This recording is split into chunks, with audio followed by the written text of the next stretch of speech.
তার জন্য আজকে অপরাজেয় বাংলাদেশ এর দ্রুত বিচারের দাবিতে, তদন্তের দাবিতে যে দাবি তুলে এই প্রেস ক্লাবে আজকের এই মতবিনিময় সভা, তার সঙ্গে সম্পূর্ণ একাত্মতা প্রকাশ করে বলছি, আমরা দেখেছি গত 17 বছর আমাদেরকে দমিয়ে রাখার জন্য ফ্যাসিস্ট হাসিনা একদিকে যেভাবে গুম খুন, অন্যদিকে একটি ভীতির পরিবেশ সৃষ্টি করে বাংলাদেশের আলেম ওলামাদের জঙ্গি সাজিয়ে বাংলাদেশের ইসলাম প্রচারে বাধার সম্মুখীন করেছিল। আমরা দেখেছি শাপলা চত্বরে মাদ্রাসার নিষ্পাপ শিশুদের কি নির্মমভাবে রাতের অন্ধকারে বাতিল বন্ধ করে নির্বিচারে হত্যা করেছে। আমরা আজকে এই সবার মধ্যে থেকে চাই, আমরা দেখেছি ইতিমধ্যেই গ্রেপ্তার হয়েছে গুমকারীর নায়ক জিয়াউল হাসান, পালিয়ে যেতে সাহায্য করা হয়েছে বাংলাদেশের আরেক গুমের নায়ক পুলিশের আইজিপি, যিনি এক সময় র্যাবে বেনজির আহমেদকে।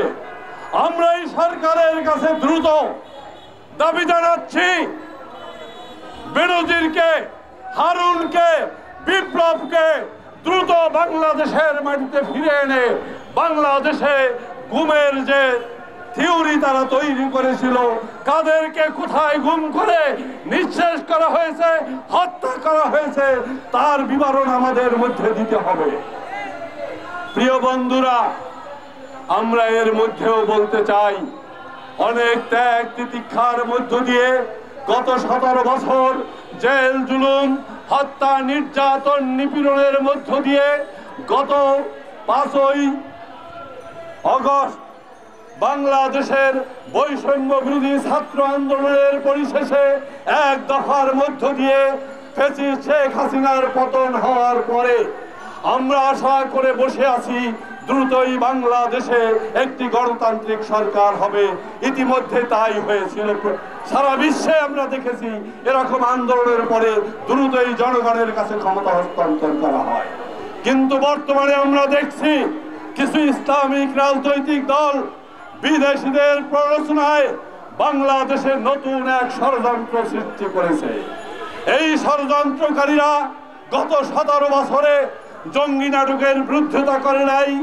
এই ষড়যন্ত্রকারীরা মাদ্রাসার ছাত্রদের হত্যার বিরুদ্ধে কথা বলেনি।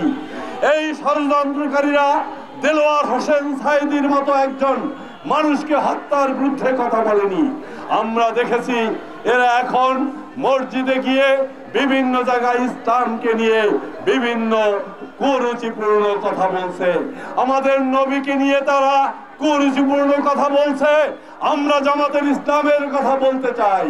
তারা বলছে মসজিদে যদি জামাতের রাজনীতি করতে না দেওয়া হয় তাহলে সেখানে কোরআন তিলাওয়াত করতে দেওয়া হবে না। 18 কোটি মানুষের দেশে এই দৃষ্টতা যে জামাত দেখিয়েছে তার জন্য তার পরিণতি ভোগ করতে হবে।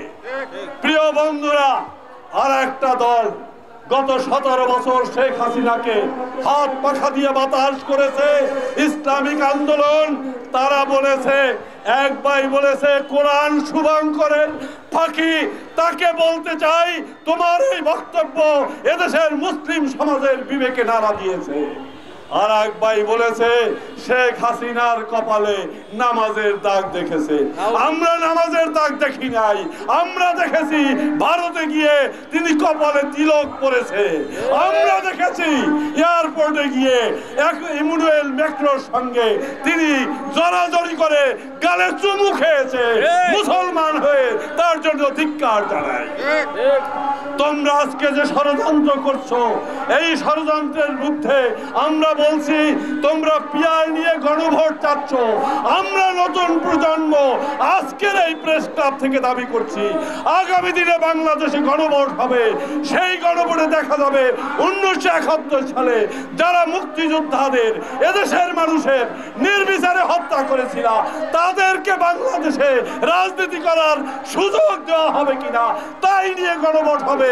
এবং আমি বিশ্বাস করি তোমরা বাংলাদেশ থেকে বিতাড়িত হবে, বাংলাদেশে আর তোমাদের রাজনীতি করতে পারবে না। নতুন প্রজন্মের প্রতি এই প্রত্যাশা রেখে আমি আমার বক্তব্য